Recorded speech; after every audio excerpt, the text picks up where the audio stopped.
great pleasure to welcome today our speaker Michael Pregent, who is a former Army intelligence officer with more than 28 years of experience working security, terrorism, counterinsurgency, and policy issues in the Middle East, North Africa, and Southwest Asia. He served in Desert Shield and Desert Storm. He served as a liaison officer in Egypt during the 2000 Intifada and as a counterinsurgency intelligence officer at CENTCOM in 2001 and a company commander in Afghanistan in 2002. He spent considerable time working malign Iranian influence in Iraq as an advisor to Iraq's security intelligence apparatus, including as an embedded advisor in the Commander-in-Chief office in Prime Minister al-Maliki's office. He also served as an embedded advisor with the Peshmerga in Mosul, 2005-2006. Remember Mosul? He's worked as a civilian for DIA and done many other things regarding Iranian influence in Iraq. He served as a violent extremism and foreign fighter analyst at CENTCOM from 2011 to 2013. Please join me in welcoming Michael Pregent as he addresses this enigmatic title, How Iran Fuels ISIS.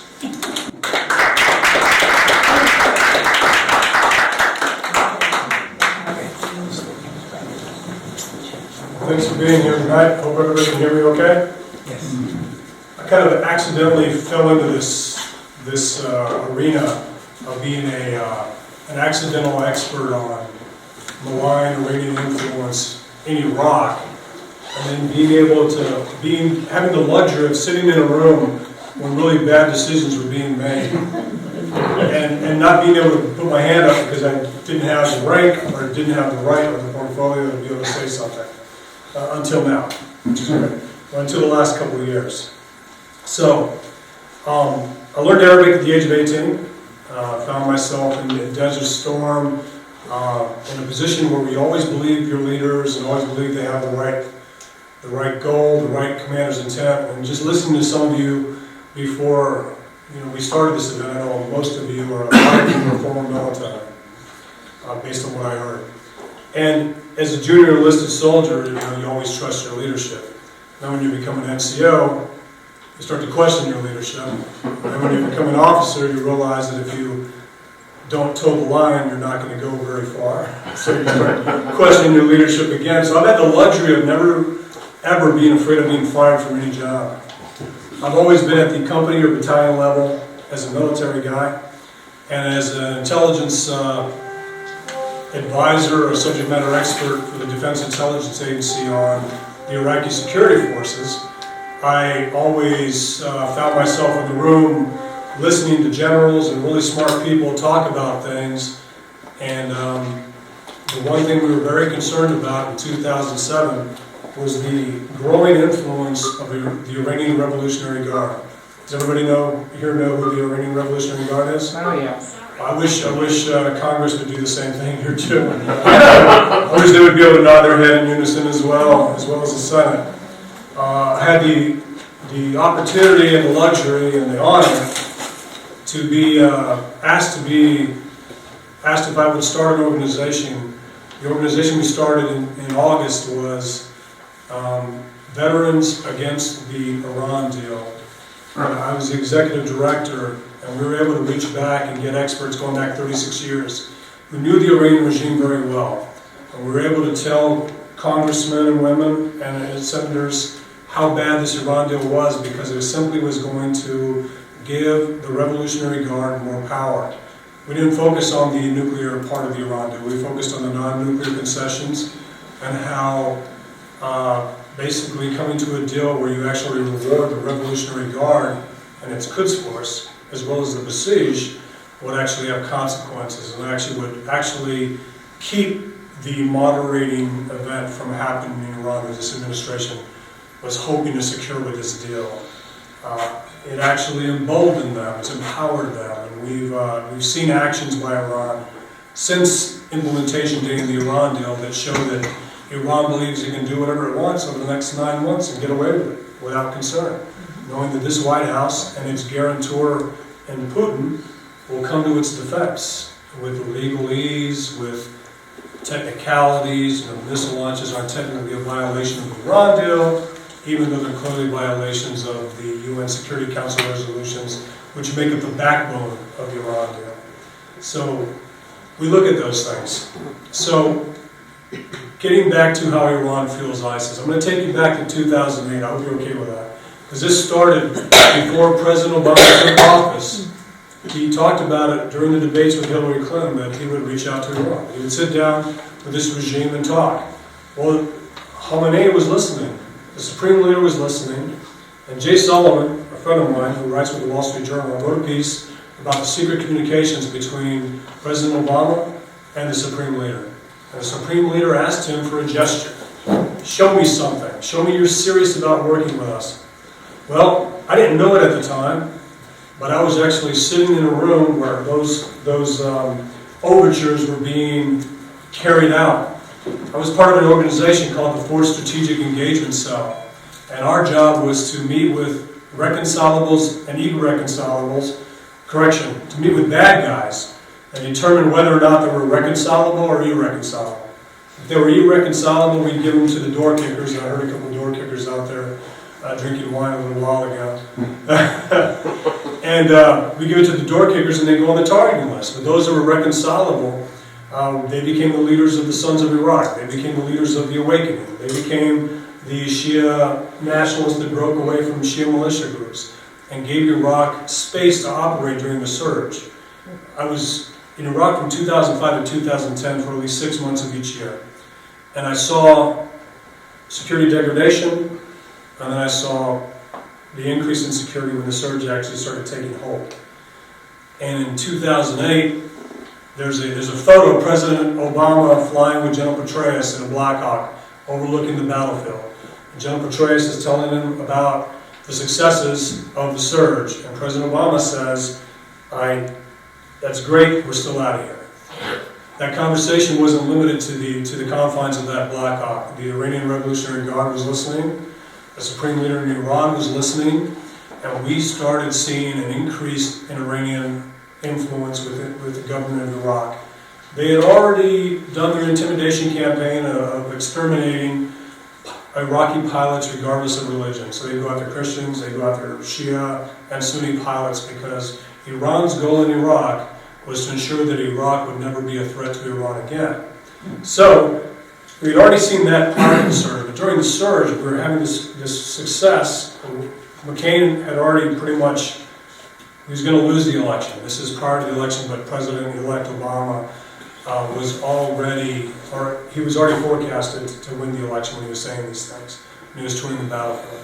But when he actually secured the status of incoming president in November of 2008, we saw things change. And we started seeing an emboldened Iran pressuring, I wouldn't even say pressuring, working with a like-minded Maliki government in Baghdad to dismantle what we set in place. A government that brought in Kurds, that brought in Sunnis, that brought in Christians, and we're working together, but they were working together because we ensured that they did. We were the third-party guarantor in Iraq. No reconciliation. Anybody familiar with the term DDR? Demobilize, disarm, and reconcile, reintegrate. That doesn't happen unless there's a third-party guarantor to ensure that's happening. We were the third-party guarantor at that time. We're ensuring that Sunnis weren't being targeted by their government. We're ensuring that Kurds and Sunni-affected commanders were not being replaced and removed on bogus intelligence or terrorism charges and accountability and justice law charges, meaning that if your third cousin was a Ba'athist, you can't have a job either because of that linkage. That's how bad it was. So we started seeing a concerted effort by the Maliki government, emboldened by we're out of here, you guys, we're done, we're moving out, Iran, it's yours. In 2008, we started seeing the release of individuals that never should have been released.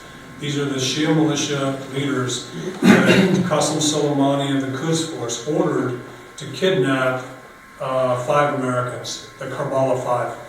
I don't know if you're familiar with the Karbala 5, but in 2007, 5 American advisors were killed by an IRGC-driven operation. The design was to kidnap Americans and trade them for 4 IRGC operatives that were captured in Erbil. It was a trade. It was an operation that went wrong. One of the NCOs that died on the objective died because he dove on a grenade. He received the Silver Star for that action. The other 4 were abducted. They were put in the back of a truck, and they took the wrong route.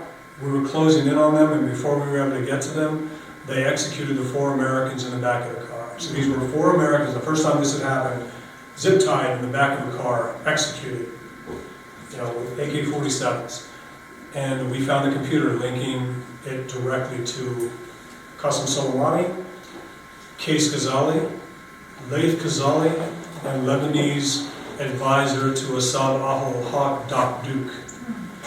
And we, when I say we, or JSOC went after these guys and caught them. And it was an immediate issue with Tehran. You can't capture these guys. These are our guys. Qais Khazali, Laith Khazali, and Doc Duke. And we held them. Prime Minister Maliki was getting so much pressure by Iran to release these 3 individuals that had killed Americans, to the point where General Petraeus actually had to show Prime Minister Maliki the computer that actually had the intelligence on it, linking it directly to Qasem Soleimani and his principals. To the point where Maliki said, okay, I get it. And we kept them in prison. And it was something, finally, it showed Iraq that despite your affiliations with Tehran, despite your affiliations and status with an Iraqi Shia militia, you would actually be held accountable for what you did. So the rule of law looked like it was taking shape. And the outgoing Bush administration said that if Qais Khazali and Laith Khazali and Doc Duke were ever released, it would be such a mark on the whole war effort that some said they would resign their positions if they ever were released. In 2009, Laith Khazali was released. In 2010, Qais Khazali was released. And in 2012, Doc Duke was released. And these weren't quiet releases. These were parades in Baghdad, Shia areas, where the Sunni population and the Kurdish population and the Shia nationalists looked at this and said, it's going to start to unravel. In 2008, 2009, and 2010, when these things were happening. And think about the messages that sent to Americans. A lot of Americans don't know about the Karbala Fire, but those of us that work know about it. The families of those 5 Americans know about it. And 3 Shia militia commanders that currently lead Iraqi forces today were released because it was an overture towards Tehran that this president was willing to work with that. I have no problem saying that. I didn't know it at the time. I didn't know this was linked to securing the Iran deal. I thought we were just making a really bad mistake. And we had a no-go where we were at. And we were the ones actually interviewing these guys in prison at Cropper. And one of our generals said, this guy is so charismatic, he can make anybody believe that they should just follow his will. And he was one of the guys who agreed to release them. And when he said that in the room, I said, yeah, he sure can win people over, can't he? And he didn't get that I was talking about him. I'm not going to mention his name, but he knows that he made a mistake. Because Qais Khazali promised him, if he got released, that he would not go back to Tehran and that he would be available to us and he would work on reconciliation. He would stop the Shia militias, he would disarm, disband, and reintegrate Shia militias into the security forces and into the civilian workforce. Within 24 hours, he was in Iran. One of the other individuals, when he was actually you've seen Bridge of Spies, anybody in here? Yeah. There was a Bridge of Spies moment where one other gentleman was released. And as our guys released him, he had a cell phone that he promised he'd keep and be in touch. He turned around, he looked at them, he threw the cell phone in the river, and walked across the river into the arms of the Iranians. And when you see those things, everybody when they go to the military, they want to be Lawrence of Arabia. They want to be the American And if I could just get in a room with the guy for 2 hours, I could change his mind. And you'd be surprised how many people actually believe that. I guess a lot of people call me paranoid or, a person who has a hard time trusting people, but I think it serves me well. I go into a room already believing somebody's going to lie to me, so that I can at least have that. Somebody needs to be in that room thinking somebody's going to lie to you, because, I've had the opportunity to brief General Petraeus on some of these things. When you read the bio, I was allowed into the Prime Minister Maliki's Office of the Commander-in-Chief because they said, thank God we got this, excuse my language, dumbass Texan who can't speak Arabic, to be part of this group, not knowing that I understood every word they said. But I did the Assalamu alaikum, Kilo Halal, Kushik Tamam stuff, which is Texas way for saying, how's it going? And Petraeus said, stay in there. If they think you're passive, be passive. Just tell us what they're doing. And they were targeting every potential Sunni charismatic leader and every Sunni male that wanted to play a productive role in Iran. And they would simply label them with a charge of terrorism. So, if you look at these actions, and in the title of this, How Iran Fuels ISIS, what we mean by that, what I mean by that, we wrote a piece at the Hudson Institute on how to curb Iranian influence and defeat ISIS and how not to. Part of that was, you have a disenfranchised Sunni population in Iraq that believes that the government doesn't trust them and believes they're simply collaborators and tacit supporters of Al-Qaeda. And that was even before ISIS. So in 2008, you have to remember there were 90,000 Sunnis in the security apparatus on American payrolls. They had taken the U.S. casualty rate down to such a low percentage that we were able to go into towns that we never were able to go in before, without body armor, without helmets, not worried about being shot at because we had won the peace in these areas. There were 56 attacks daily in Baghdad in 2006. After the surge, there were 10 attacks nationwide a week, and they weren't even effective. So we had the metrics, we had everything working. We had leverage with the Kurds, leverage with the Sunnis, leverage with Iraqi nationalists who make up all sects, and then we had leverage because we had 160,000 guys there with Prime Minister Maliki to make sure that he upheld the rule of law. He was still skirting it, but we would call him out when that happened. And I got a chance to brief General Petraeus one time about Maliki skirting these things. And he said, well, that's not true. I had dinner with him last night. I said, well, sir, this is what he said after the dinner. And I was able to provide him with something that he had said after the dinner. And it kind of, I could see it. He said in that briefing, he said, hey, listen, if you give me a brief and I say, got it, good, that's not a good brief. I want you to push back. And he pointed at me and goes, but not too much. And this is before I got a chance to drop the all the way, sir, which is I think you say in the 82nd Airborne Division that says, hey, sir, I've jumped out of airplanes with you. Or H-, meaning, hey, I used to be in the same unit you were in. I didn't get a chance to say that, so he gave me a couple shotgun blasts in the chest during that brief, but it actually set me up to be part of the Malign Iranian influence team, start looking at these things. And what you saw in 2008, 9, 10, 11, and 12 was the complete dismantling of a 90,000 strong Sunni security force that was responsible for decimating Al-Qaeda, responsible for securing Al-Anbar, which was the worst province in Iraq at the time, securing Nineveh, Diyala, Salahuddin, and western Baghdad, and northern Baghdad. You had peace, and you had Sunnis running for political office, and Maliki actually convinced them that they could be part of his coalition. He would give them positions if they formed part of his bloc in 2010. By 2013, every effective Kurdish commander, with the exception of 2 staff officers, every effective Sunni intelligence officer and commander not married into the Maliki family or affiliated with the Maliki tribe was purged from the Iraqi security forces. So you had 30,000 Sunnis and Kurds purged from the 2 divisions that fell to ISIS in Mosul and Tel Afar in 2013. So when people say that the Iraqi army disintegrated, that wasn't the Iraqi army that we trained. That was the Iraqi army Maliki had replaced with loyalists and Shia party officials. And I know that as a fact because the guy in charge of Mosul was a guy who was part of the Wolf Brigade in 2005. It's an infamous Shia militia-run organization that was infamous for torturing and killing Sunnis and political opponents, directly tied to Iran. And we basically met with him and ensured that he would never get a position again. And in 2013, he was responsible for Mosul's security. And that's what we're dealing with. So Iran, how does Iran feel ISIS? Well, the Sunnis and the Kurds don't trust the government because they believe it's an Iranian puppet. So ISIS moved into Mosul in 2014, and no force to retake Mosul has been built yet.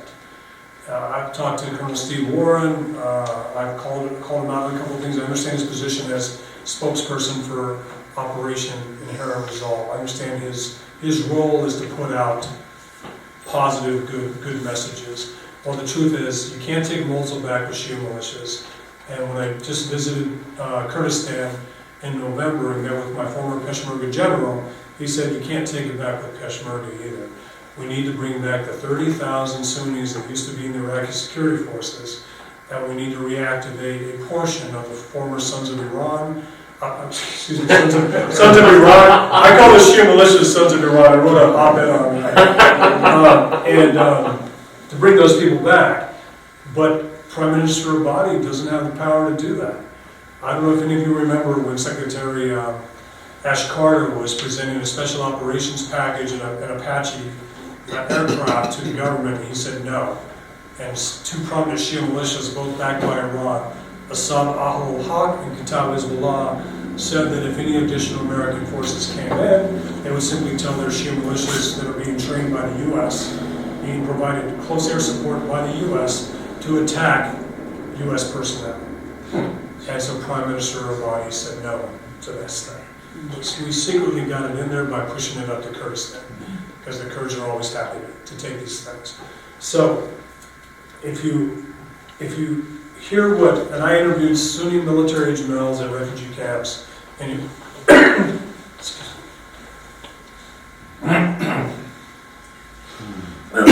in Iraq, former Sons of Iraq and former military commanders that used to be in the Iraqi Special Operations Forces. Excuse me. Like Hillary Clinton. At least that's the excuse. They say that she's been harsh, of course, whatever you want to call it. Anyway, so I interviewed them, and they basically said, listen, our government doesn't trust us. We aren't allowed back in the military.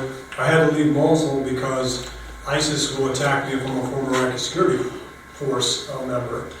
And when I asked to speak to refugees, I said, how many people, I want to speak to people that blame the U.S. for this. And I got some people in a room. I did this in Turkey as well. I visited a refugee camp in Turkey with Syrian refugees. I said, how many of you blame the U.S. for this? And they all raised their hands. I said, how many of you think the U.S. should do more? And they all raised their hands. I said, what's your biggest concern? And you hear from the administration that the greatest recruiting tool for ISIS is Gitmo. Gitmo is the greatest recruiting tool for ISIS. The greatest recruiting tool for ISIS is the U.S. tilt towards Iran. Because what that has done is it's fractured Iraq. It's left the northern part of Iraq to the mercy of ISIS, and the Kurds to the mercy of U.S. support. It's fractured Syria. It's left 20 million Sunnis in the northern Middle East, if you combine Syria and Iraq, prior to the exit of the refugees. It's left them without a government they trust, and it's left them without a guarantor in the West. Because when they look to the West, they don't understand why we're not doing more. And if you look at what's happened in Iraq, there's no doubt Baghdad is beholden to Iran. And if you look to Syria, there's no doubt Damascus is beholden to Iran and now Moscow. And all of this was to secure this agreement with Iran that was supposed to moderate this regime. And I get it. I get the contrarian, thinking when you get into the White House. But simply doing the opposite of what George Bush would do is not a strategy. It's not working.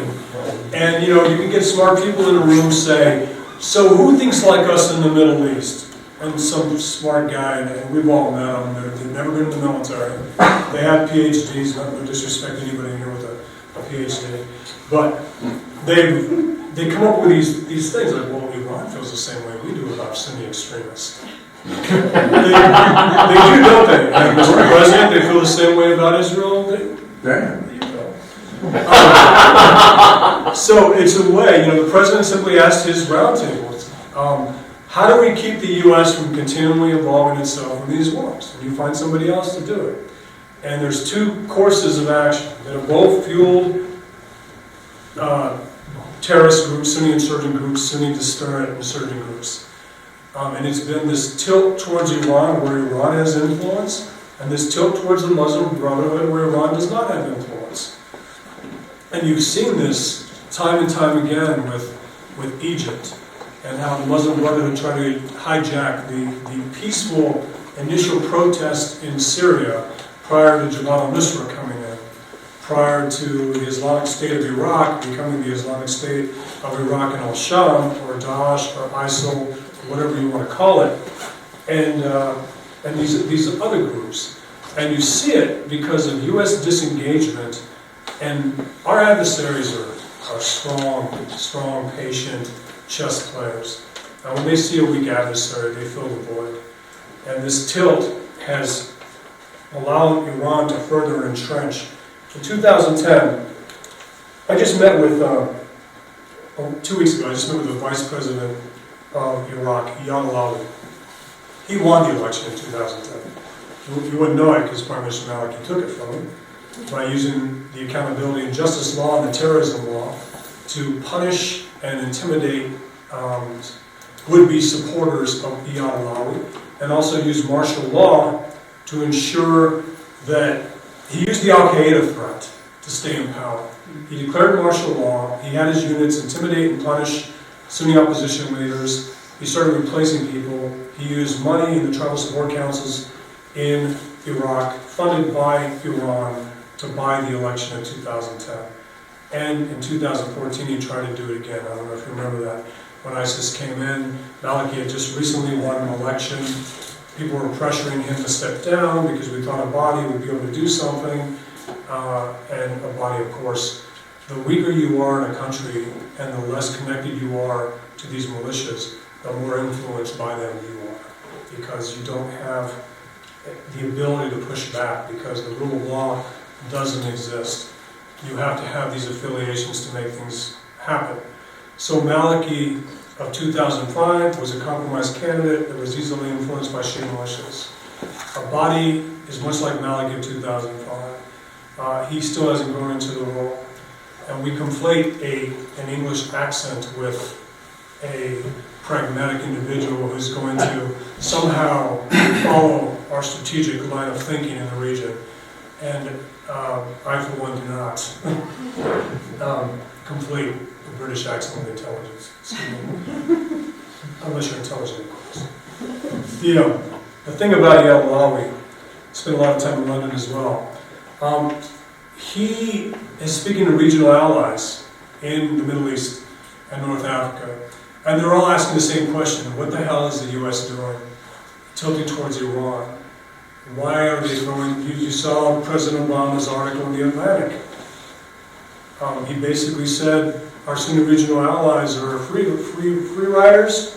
They're not doing a lot, and actually defended Iran.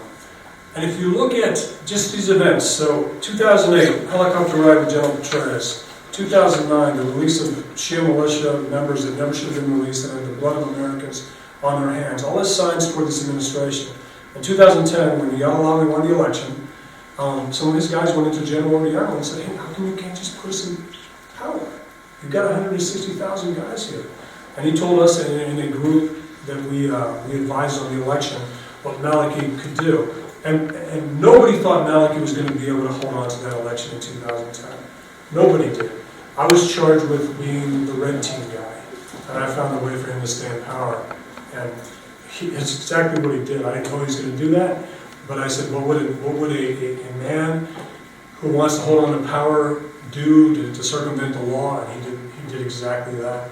And General Ornier on this process said, listen, I've been told by the administration to take my hands off. To take my hands off. And we watched security degradation. We watched the Shiification of the Iraqi security forces. We watched competent U.S. trained commanders and military disintegrate. One of my good friends and mentors, P.J. Dermer, was crucial to starting up the Sons of Iraq and the Awakening. And he tells a story when he went to Jordan, where he met with some Sunni tribal leaders, that he got to do very dangerous things, stand up to Al-Qaeda, to provide intelligence. Last time he met with them, one of the guys pulled out a bunch of U.S. military coins out of his pockets, the ones we give our guys when we serve with them, and threw them at his feet and said, these are all broken promises. You said you weren't going to leave us. You said you were going to make sure that we were part of the security apparatus. And you promised us that Maliki wouldn't target us. What we did in abandoning the Sunnis in Iraq in 2009, 10, 11, and 12, when we left, was we left them open to attacks by their government, open to reprisal attacks by Al-Qaeda, open to attack by ISIS, Shia militias, and Shia militias again. Because now, I understand the role of strategic communicators. That's my degree. I'm a strategic comms guy. And, Commander Kirby retired, and now the State Department is a strategic comms guy. He said something the other day that anybody who's ever worked Shia militias, anybody who's ever held a security clearance, anybody who knows who Qasem Soleimani is, anybody who knows who Assad al-Haq is, or Kitab Hezbollah, or any of these other groups like Kitab Imam al-Ali are, he said, hey, the notion that these Shia militias are all affiliated with Iran, it's ridiculous. That's not the case. The Hashd al-Shabi, the PMUs, the People's Volunteer units are not affiliated with Iran. Okay, I'm standing here as a former intelligence officer who worked this thing since 2007, but I've been working in the Middle East since 1986. This is what you do to assuage Americans. You call something that was sell to the Americans. The People's Mobilization Units. Sounds democratic. Sounds like a bunch of volunteers, right? So you call it the Hashd al-Shabi, the People's Formation. And you ignore who's in charge of it. So the man in charge of it is Hadi al-Amri, commander of the Badr Corps, which is Iran's longest standing proxy in Iraq, that had a legitimate role in the Saddam years to overthrow the Saddam government. But they literally rode in with us when we invaded Iraq in 2003, and they were the ones with the British accents. They were the ones that knew how to talk to Americans. And I met with all of them, and they were better than Jaish al-Mahdi. They were better than these other groups because they wore suits, and they were civil, and they drank wine, and they went to school in the States, and they had people that went to school in the States, and except for Hadi al-Amri. Hadi al-Amri has always been an Iranian agent. And I don't know that he's an Iraqi nationalist. He doesn't say he is. He says his allegiance is to Qasem Soleimani and Khomeini. When you look at the Badr Corps uniform, there are two pictures on it. There are three. It's Qasem Soleimani, leader of the Quds Force, Khomeini, and Khomeini. So there's three leaders, they're all Iranian. There's no Sistani on it. There's no Iraqi flag. There's no Prime Minister Abadi. There are no nationalists. So when you hear these comments that Shia militias are not affiliated with Iran, yet they're led by an Iranian proxy, and the deputy commander is even worse. The deputy commander, his name is Mohandes, Abu Mehdi al-Mohandes. He is a designated terrorist responsible for having a hand in the bombing of one of our U.S. embassies in Africa. His organization, Kitab Hezbollah, is a designated terrorist group. They're the ones that lobbed IEDs over walls and killed Americans and launched rockets, and they're responsible for rumbling 80% of Ramadi. And this guy's a deputy commander of these Shia volunteers that are not affiliated with Iran. And he's one of Soleimani's closest confidants, Soleimani's go-to guy. And Mohandas, Hadi al-Amri, these guys are all, these are the, I don't want to call them Kasich and Rubio because they're not doing very well. But these guys are set to do very well in upcoming elections in 2018. They're set to win positions in the Iraqi government based on the public relations photos they've taken into Crete and these other places. So none of this happens in a vacuum. Sunni military generals in Iraq are watching this. They're saying, are you kidding me? These are the guys that are out here doing this? When I visited Kurdistan in November, the senior Peshmerga commander on the front lines of ISIS said, we can defeat ISIS. I'm not worried about ISIS. Our problem is the Shia militias. Shia militias number 100,000, and the problem is they carry Iraqi flags. So their question was, when they encroach on Kurdish-held areas, if we shoot at them, we're traitors, because we're shooting at forces carrying the Iraqi flag. What are we to do? And that is falling on deaf ears when we talk about strategy in Iraq with this administration. What these militias are becoming, the political gains they're set to have in 2018, and how they continue to push the Sunni population, not into the arms of ISIS, but into a tacit support role because they have no choice.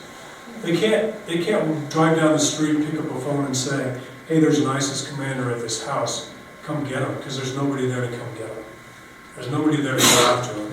So, Iran is fueling ISIS by co-opting, and I wouldn't say co-opting, they have a like-minded, acquiescent government in Baghdad that is willing to alienate their Sunni population.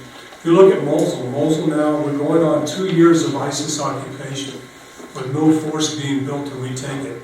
I don't care that there's 7,000 Sunnis and a base south of Mosul being trained to take Mosul. It's a city of 1 million. There's 4,500 ISIS fighters there.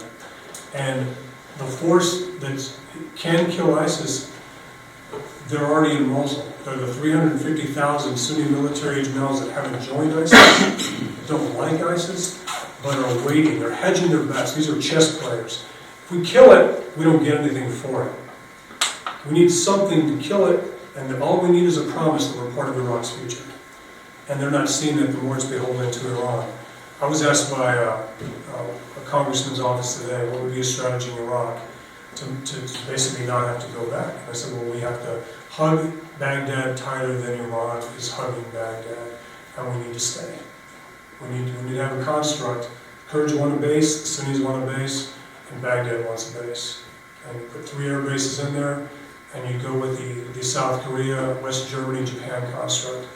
Americans have to get away with this notion that you can't stay. You can. And eventually it'll become an assignment that Americans hopefully want to go to. People will love to go to Japan, people will love to go to Germany, people will love to go to South Korea. 20 to 30 years, people might be re-enlisting to go to these places. I turned down 2 Japanese assignments, but I would go to Iraq. If it was a re-enlistment option, I'd definitely go. But I want to be in the embassy. It's a pretty nice gig. But we'll go to Syria real quick and then I'll take questions. So Syria, the biggest problem there, how does Iran fuel ISIS in Syria? Well, if you simply look at the headlines, Russia's leaving Syria. They're not leaving Syria. There were no ground forces in Syria. They're simply sending some bombers back to Russia. Russia could simply remove all of its pilots and aircraft in 2 days. They could all go back to Russia. Conversely, they could put them all back in 2 days. They own 3 bases in Russia now. Their goal was never to get involved in a quagmire. Their goal was never to fix Syria with some comprehensive plan like you see the U.S. do with Iraq and Syria. Their goal was to keep Assad in power by hitting rebel positions and Jabal al-Nusra, because Jabal al-Nusra was in there working with the rebels. ISIS positions were rarely hit. And any time the Russians actually hit a rebel position, ISIS was actually able to make gains. So, Russia was never in Syria to defeat ISIS. They're still there, and they need the threat of ISIS to stay.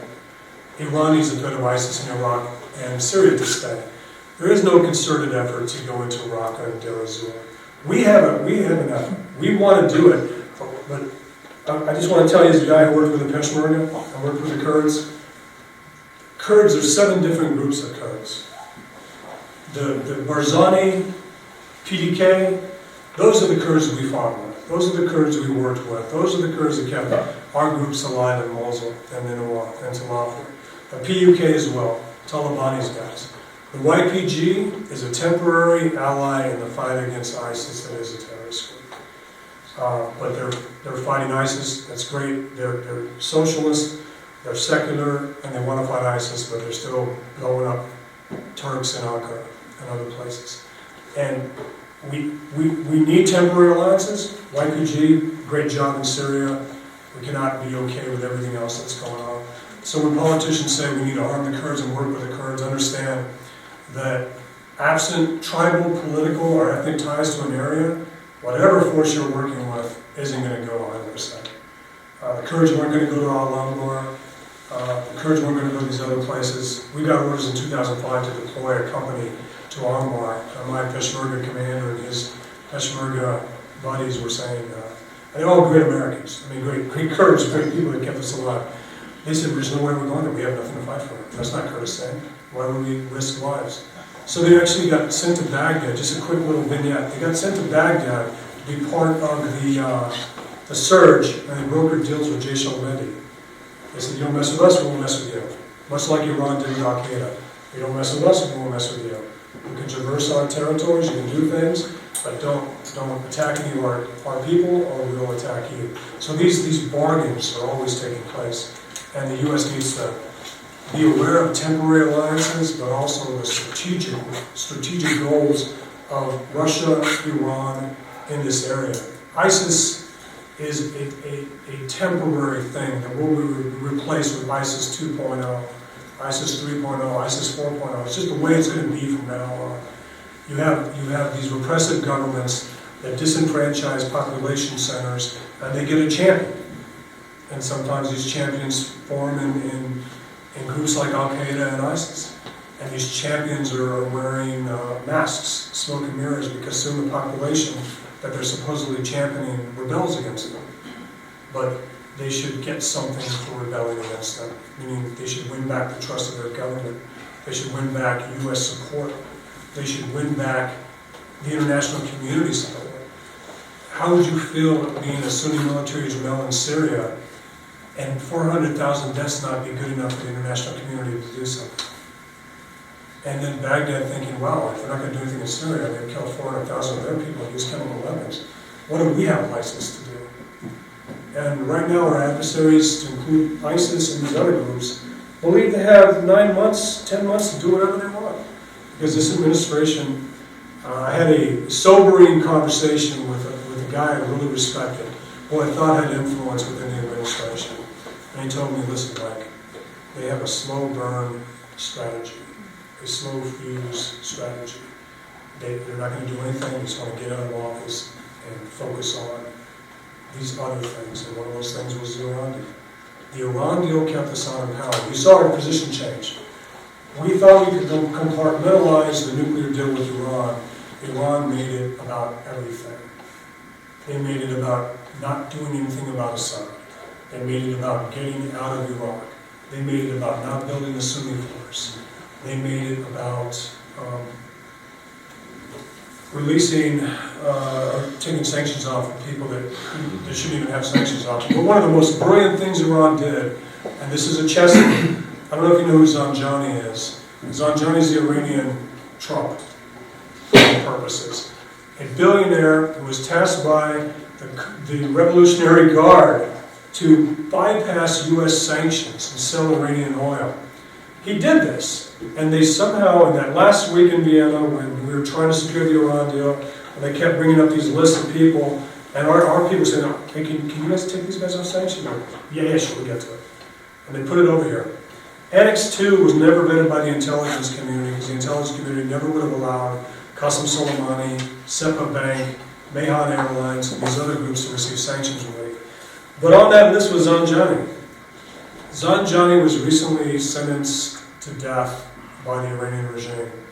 They asked for sanctions relief only so they could try him for breaking the law that they insisted he break, to seize his assets. I mean, that's how brilliant. Unfreeze his assets, we'll sentence him to death, and then we get to seize his assets.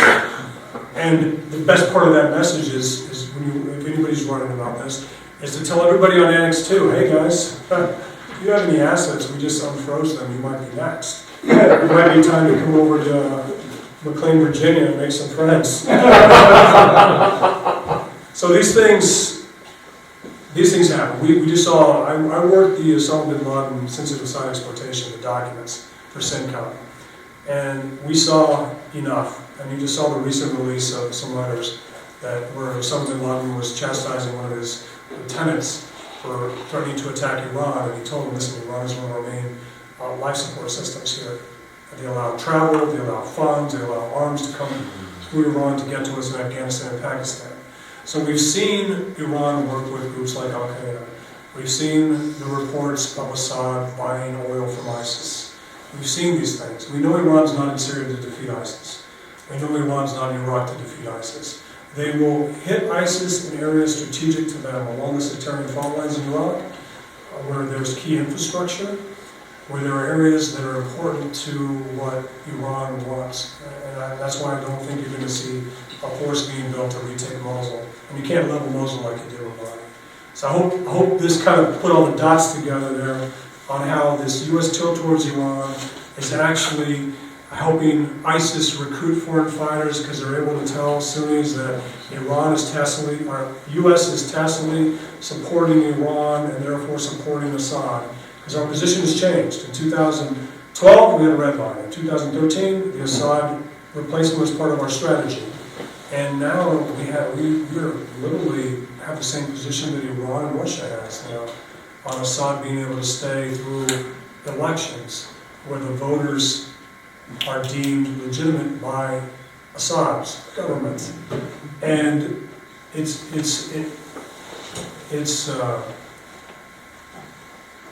shouldn't be happening. If we were paying attention to it, and everybody else was paying attention to it, we were able to do something. And those of you in the military before, I always knew as a junior officer and a junior NCO that I had about 2 minutes to convince my boss I was right about something. So I had to make sure everything I said was fact-based. And I was able to get arguments in front of people in 2 minutes. I had bullets that, sir, this is what's going on, here's the evidence, here's what's going on. I did a Capitol Hill push ahead of the Iran deal, and I had never been in a situation where I presented a decision maker with facts and had them vote, along political lines. And that was eye-opening for me. And I will name names in the future. But anyway, we're continuing to fight. I'm now with the Hudson Institute. I write about ISIS, I write about Iran, and our group, Veterans Against the Iran Deal, we're now going to be Veterans National Security Initiative, so we can talk about a lot of things. And our charter is basically, it's a clear commander's intent, or a clear intent of the organization, to ensure no commander-in-chief, regardless of party, ever politicizes intelligence or downplays threats to America and its allies. If that happens, we'll say something, whether it be an ad, an op-ed, or a panel, because we have the experts. People in this organization are former DIA, CIA, NSA, and special operators and experts across the uniformed services. We even have foreign officers as well that know these enemies. And I love the charge. I'm excited to be part of it. Thanks for your attention.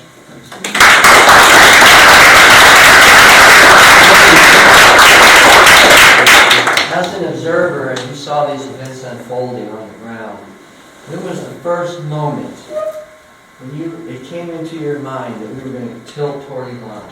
When did you first realize that might be an emerging strategic and tactical approach? When we released Laith Khazali, Kate Khazali, guys that would have never been released. What time frame was that? 2009 was Laith Khazali. 2010 was Case Khazali. He's now the leader of Osama al-Haq. He's leading Hashid al-Shabi forces on the battlefield. It's intriguing because in June of '09 is when Obama gave his New Beginning speech at Al-Azhar. And I think most people assumed he was speaking to the Sunni world. Right. Maybe he wasn't just speaking to the Sunni world. He was setting our new beginning with the Shia world too, because that's exactly the same time frame when these things took place. I think that was more of a, Iran had already gotten their message. I think that was more of a message towards the Muslim Brotherhood and other groups. But Iran's listening, so. Iran has worked with Sunni groups as well, with the Muslim Brotherhood as well, concerted efforts. I'll come in another. Yeah, Doug from Washington Times. Excellent. Should you, first of all, I'd like to mention a story I saw on Rugo a couple of days ago. It was, I think a Kurdish member of parliament called for an impeachment proceeding against Defense Minister Khalid al-Baydi. Yes. He said the audit shows that $103 billion is missing from the defense budget. And he says, well, money's been pilfered, we didn't buy the arms we were supposed to buy. But the main question I have is, how many troops will be required to retake Mosul? And to your knowledge, how many ISIS fighters are in the city? And how long, at minimum, will it take to recover Mosul? Okay, so I was in Mosul in 2005, 2006, and you could argue that Mosul was never taken from the insurgency. We simply pacified the insurgency by allowing it space. And I've talked to other commanders in the area. Petraeus was there in 2004, 2005, and every time we arrested somebody who was bad, they had a letter that said friend of General Petraeus, because they're temporary friends. The thing about the way we conduct war is we go in, and then a brand new set of Americans go in, and the relationships have to start all over. They don't carry on. That's why when the Marine Corps went into Al-Anbar, they brought in the two company commanders who were going to be there over the next 14 months. They went in together. So this is John, this is Mike. He'll be here for 7 months, and then Mike's going to take over. Good to meet you. These are all the relationships you need to maintain. And then when they traded off, they maintained these relationships, and Anbar got pacified, and the awakening began in Anbar. To the question about Mosul, there's 4,500 reluctant ISIS fighters that don't want to be in Mosul. The ISIS actually bought into the fact that we were going to conduct an operation last spring and moved out the high-value targets to Syria when it was a more permissive environment. When Syria became a less permissive environment, they went back to Mosul knowing that we weren't going to do anything. When the Iraqi government said that there was going to be a Mosul offensive, and now saying it's going to be in May, prior to that you saw the dismantling of infrastructure and the movement of satellite equipment and oil refinery equipment to Syria, and the movement of key leaders as well. I was on the front lines of ISIS in eastern Mosul in November, and they had 100 guys in the place we were looking at. And they weren't there in the daytime. They busted them in at night. They stayed overnight, and they picked them up in the morning and moved them out. And they weren't flying flags, and they really didn't look like they wanted to be there. There was no population there anymore. They were pretty much just doing a routine kind of thing. Salaries have dropped in Mosul. The price of the salary for an ISIS fighter a year ago was $500 a month, a car, and a cell phone paid on time. Now it's $50 a month, and they're 3 months behind. There are so many opportunities to exploit ISIS in Mosul. The majority of the fighters there are foreign fighters. The mayor of Mosul is a Frenchman, and who's very benevolent apparently. He gets to be good cop. Bad cops do other things. But there's 4,500 guys in Mosul that as soon as an operation begins, it'll dwindle down to about 1,500 to 2,000. Because there'll be an exit, a purge, a blending into the population, based on the seriousness of the effort. If it's a heavy-handed tactic by Shia militias and artillery, you're looking at something much different. You're looking at Sunnis willing to protect, willing to fight with, willing to take up arms, to fight. Not because they joined ISIS, but because they're proud Moslems. They're proud of their city. They'll do that.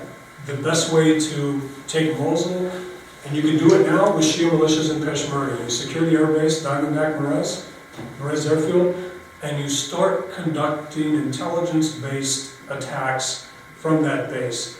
enough to damage the brand. ISIS is all about brand. The only thing you really need to do in Mosul is to basically demonstrate a capability to attack ISIS from Mosul and to protect the base they can't get to. It hurts the brand. And then what you do from there, once you secure Diamondback Marez, you start a recruiting drive. You say anybody who is a former Iraqi military officer, NCO, ISAF, come to Diamondback Marez, you're going to get, I talked to the State Department about this. If you deploy 1 division of American soldiers, it's a lot of money. If you simply pay back the 30,000 Sunnis and Kurds purged by Maliki, back pay for 6 years and back promotion, it's literally, I think it was $36 million to do that. And you could do it at $6 million a year. And if you look at the amount of money we're giving, we give Afghanistan $4 billion a year. Okay. You could literally bring them back in with back pay and back promotion and give them careers. Because we go with these temporary contracts. No Sunni in Iraq wants a temporary contract anymore. They want a military career. So, Mosul, you go in, you start bringing these guys in, you make them sources, you drop leaflets, say, do information operations, say thanks for that capture of that high value target last night. Remember when Abu Sayyaf was captured by, or killed by ISAF, or American Special Operators in Syria, and his wife, so they were Billy the Kid, what do you call it, Bonnie and Clyde. So he was killed and she was captured. Within 4 hours, we told the world that we had captured this guy. The intelligence community lost 6 months of collection capability because every ISIS fighter threw away a cell phone and relocated. So this last guy that we got in Mosul, we don't know who he is. Nobody mentioned his name, his role in ISIS. We just said a senior ISIS commander was captured. What that does, and this is what would help in Mosul, you say these things, you capture somebody, the network lights up. Who's capturing it? Who's missing? And then you collect. And then you're able to, you get pinpoint grid coordinates where these guys are and conduct intelligence, actionable intelligence raids, do these things. Ramadi was rushed. Ramadi never needed to be rushed. It was we will clear Ramadi by the end of the year. And so they leveled it. Ramadi is 80% destroyed. They destroyed a city of 50,000 Iraqis, Sunni Iraqis, to kill 1,000 ISIS fighters. They didn't kill the ISIS fighters. The ISIS fighters fled. And they leveled the city. We cannot level Mosul and call it success. The last time Americans did that, leveled the city, was Mosul. Was Fallujah. Prior to that, it was Vietnam. We don't do that. That's not counterinsurgency operations. Counterinsurgency is winning the hearts and minds of the local population and having that population, once the enemy is killed, be able to go back to their home, their business, their store, and reopen it that day, not to have to rebuild something that was destroyed.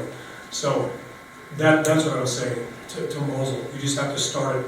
Once you start it, you can be successful. You don't have to end it quickly. You simply start it, and you show that you're going to have a recruiting drive, you're going to be able to do actionable intelligence raids on high-value targets, and you're going to open the space for reconciliation with their government. That's what we did during the surge. And that's what worked. Yes? There's been a lot in the news about the politicization of intelligence on ISIS and on the fact that it was being rewritten or censored in a number of ways. Could you address that? But even more, can you address what an incoming administration that might not want to perpetuate that, what are they going to have to do organizationally to essentially reform or to create to recreate Right. the intelligence community where it's been so damaged? Thank you for asking that. Just to give a lecture at the National Defense University on analysis, paralysis by analysis. And basically what you have now in the intelligence community, and I've talked to experts, so who here is the ISIS expert? And somebody raised their hand. And who here is the Al-Qaeda expert? And I said, okay, tell me how to defeat them. You can't. You can't. They're a formidable terrorist army that just cannot be defeated. They subscribe to the strictest form of Islam. They're Saddam's former special operators and intelligence officers, and they're the cream of the crop. And they're not. there are so many ways to exploit these guys. So one of the problems, the discrepancy between what CENTCOM was saying at the highest level and what their analysts were saying, is there was a gap to be filled.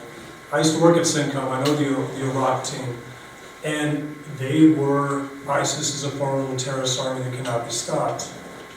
There is an information operations strategy. Unfortunately, the administration conflates information operations with the realities on the ground.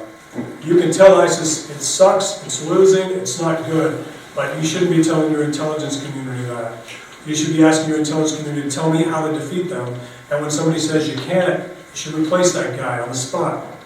One of the things I love, listen, I was never a general, never a colonel, I was a captain and I was a sergeant.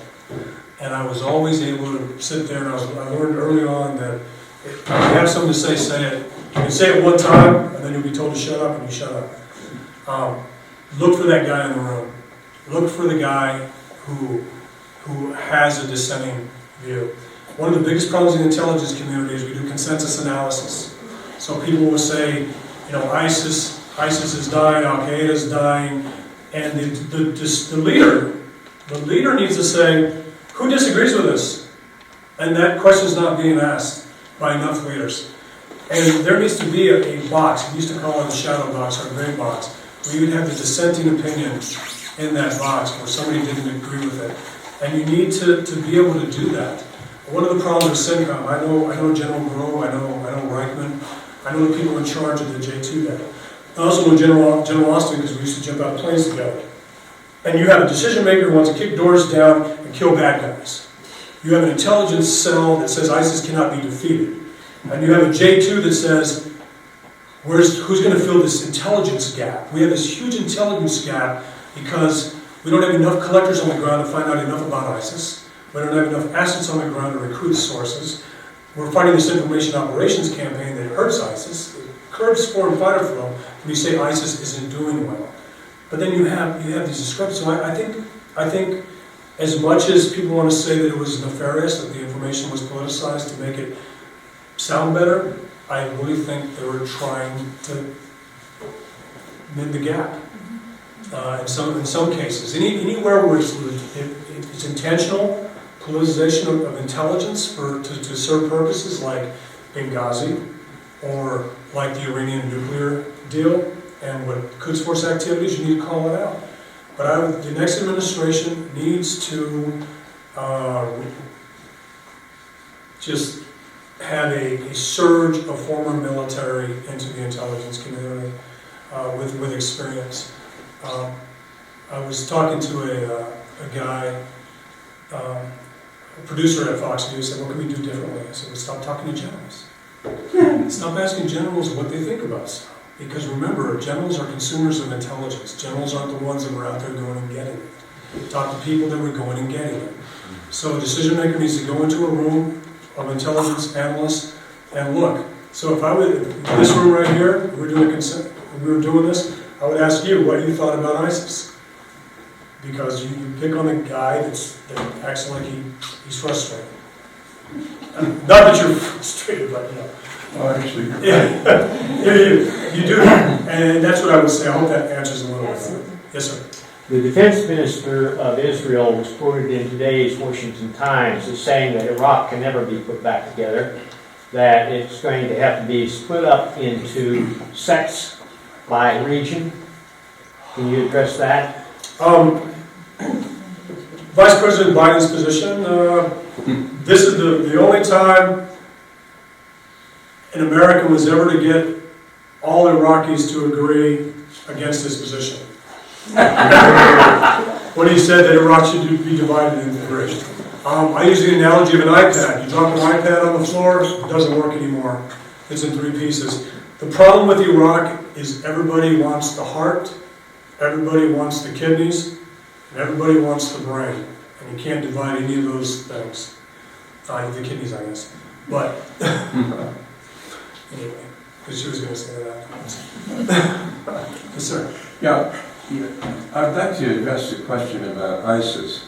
You don't seem to have a tremendously high opinion of them, but are you concerned that given the weakness of the United States and our your thesis, which I find fascinating and persuasive, enabling ISIS through Iran, and the weakening position of, let's say, the Saudis and other countries that have wilayats of the ISIS present, especially Libya, where they're present and active. Yes. Are you concerned that you might actually see not ISIL or ISIS, but an Islamic State, a real Islamic State, emerge out of our weakness and the weakness of Sunni Islam?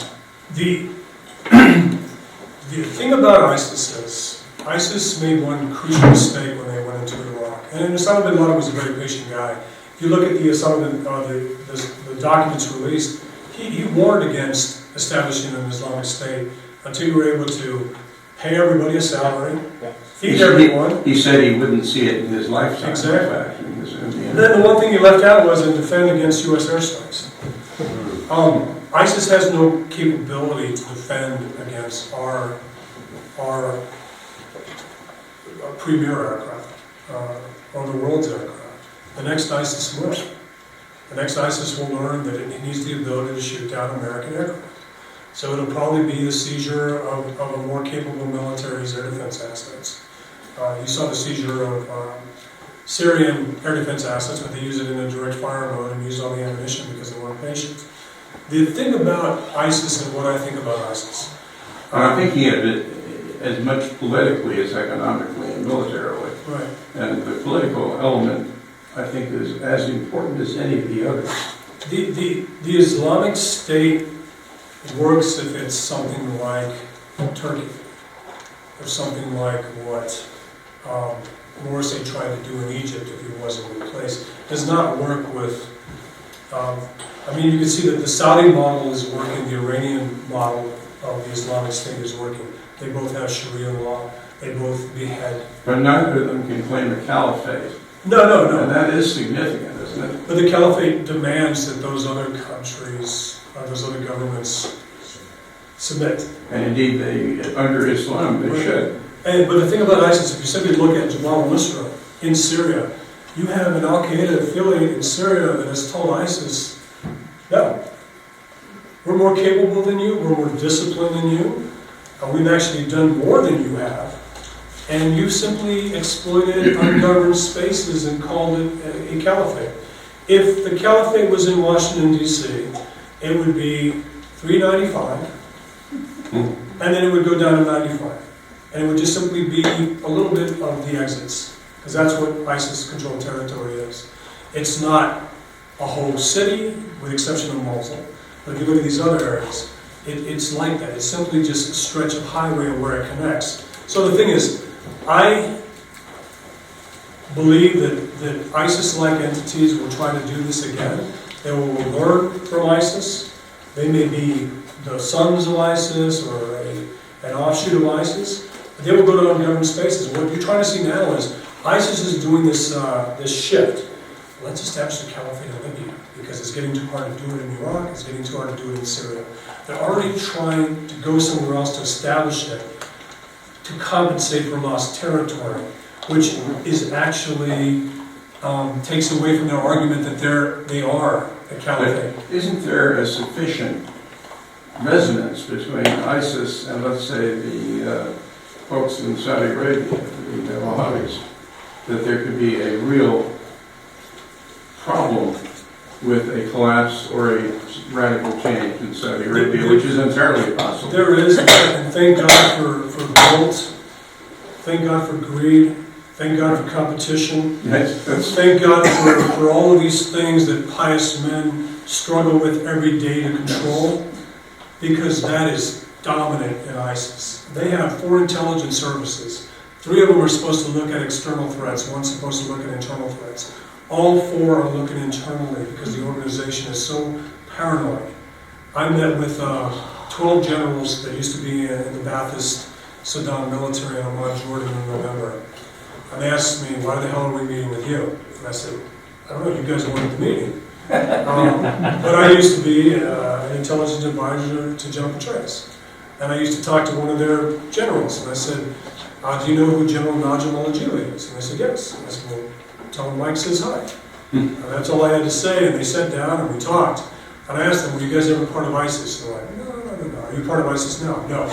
So the are you part of ISIS now was a definite no. Were you ever part of ISIS, or did you ever work with ISIS? There was a, yeah.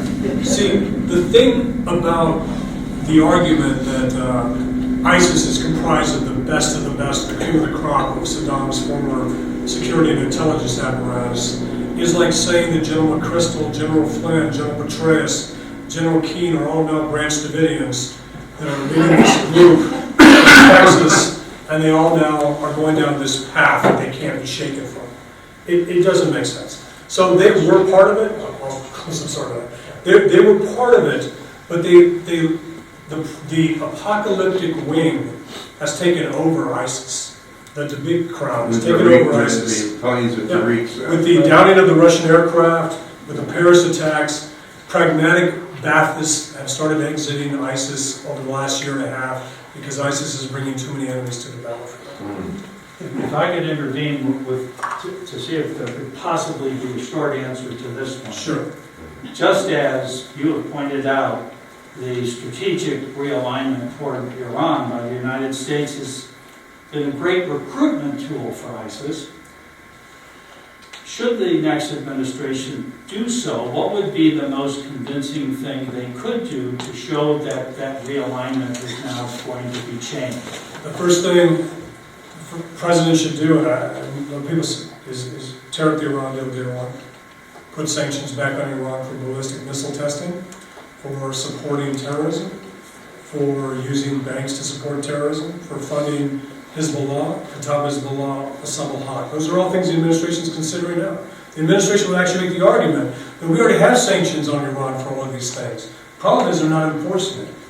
They're not freezing those assets that are allowing Iran to prop up Assad, and they're not freezing those assets that are allowing Iran to secure deals with Russia in the future, and not freezing those assets that change hands between China, Russia, and Iran. We have not released the U.S. banking system to European businesses to do business with Iran, and Zarif is calling that a violation of the Iran deal.